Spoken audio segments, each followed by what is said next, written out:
Good evening, this is Giuseppe Basile. I'm the analyst in Twitter. You can find at the blog FibonacciStalking.com. I also post regularly on Twitter using the @FibStalker nickname. Good evening, today is Sunday, December the 9th, 2012, and it's 10 p.m. Italian time.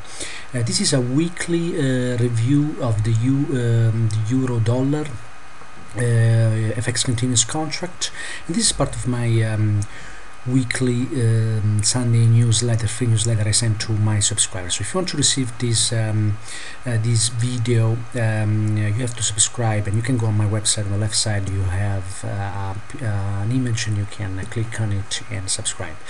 In this video I typically provide a long-term review of the euro-dollar, and then a more short-term, mid-term and short-term analysis in order to guide the trading.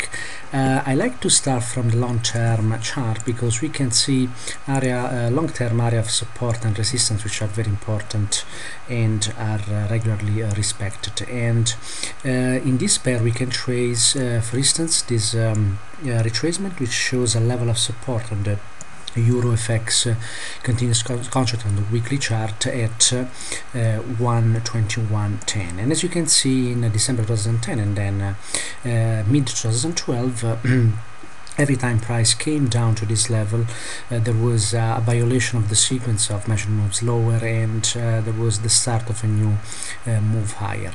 That happened this year as well.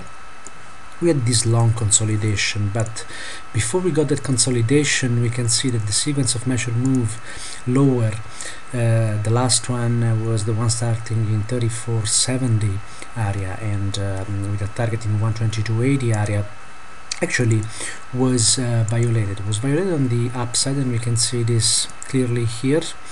We can see that the next measure move lower in 27.28 area was violated on the upside, and when price went above 129.70, then we could decree the end of this measured move, this sequence of measured move lower. So at the moment we have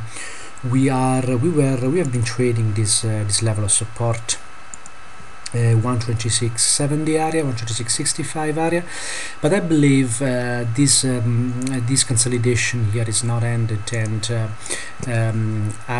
we assume that level of support in 126.65, but we also have to remember that the old way of way back in 126.30 area, 2030 area never traded. So having seen the behavior of last week in the euro, we can I cannot exclude the possibility that price could eventually come down into the 126.20, because that's what the majority of participation is.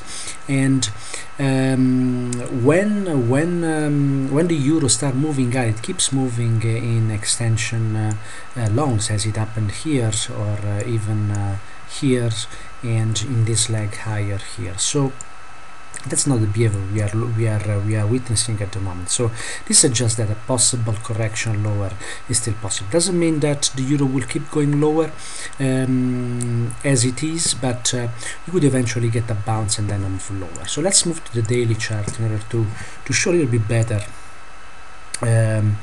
what we could get actually. I also have these two long-term moving averages here. The red one is 200-day moving average, and the blue one is the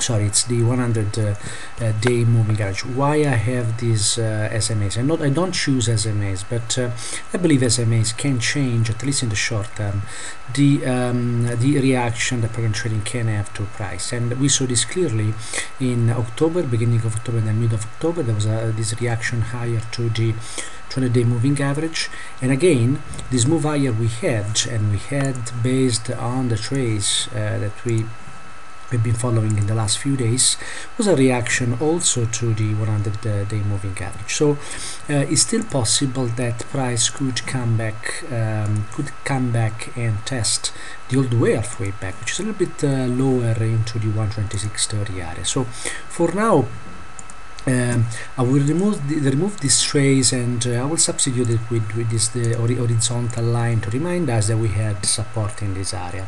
So at the moment, what price is holding? Price is holding the all the way halfway back from lows in November to the highs we had at the beginning of December. As you can see, we had a reaction here. I'm not sure that this reaction will be able to keep pushing price higher here, and there are a bunch of bad news coming from Europe, specifically from Italy this week, and this could push this pair lower below the 128.40 area. I believe this area is very important. If price pushes below it, then we could actually have maybe a reaction and then a move lower into 126.30, or at least to retest this 126.70 area here. So what to expect from tomorrow? Actually, there are two possible scenarios. We could move lower and just pierce the 128.40 area, and then maybe stop at one of these two moving averages here, and maybe wait, maybe have a larger retracement later on. Or the price could actually go higher, but you might not be able to move above 130.35, in which case this area of resistance in 130 would actually provide resistance and push price lower into 129.20 and maybe even 127.30. So that's what we have to expect tomorrow. So move lower below 28.43, and or a move higher into 130 area, 129.90 or 129.80 area, and then a move lower as well. And what is important to notice is that if we move below 128.40, then even if we have a reaction, we should actually sell reaction higher, because at that point we should at least get a retest of the 126.70. I hope this is useful and interesting. Wish you a very good trading week. I want to remind you that this video is part of the FibonacciStalking.com free new weekly newsletter that I only send to people who subscribe my newsletter. Thank you for your attention. I look forward to see you on my blog, and thank you. Bye bye.